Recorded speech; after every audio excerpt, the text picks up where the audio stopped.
ताज़ा तरीन वीडियोस के लिए चैनल को सब्सक्राइब करके बेल आइकन और ऑल नोटिफिकेशन पर क्लिक करें ताकि आपको मिले हर अपडेट सबसे पहले।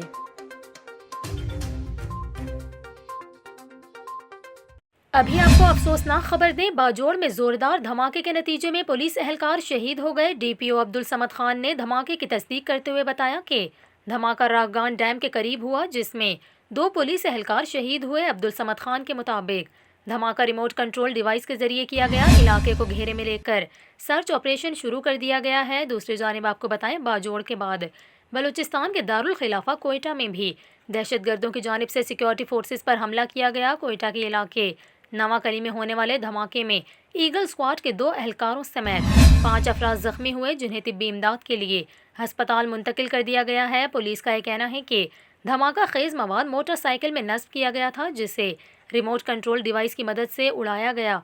पुलिस हुकाम का यह कहना है कि धमाके में पुलिस के ईगल स्क्वाड को निशाना बनाया गया, ताहम वाक़े की हर पहलू से तहकीकात शुरू कर दी गई हैं।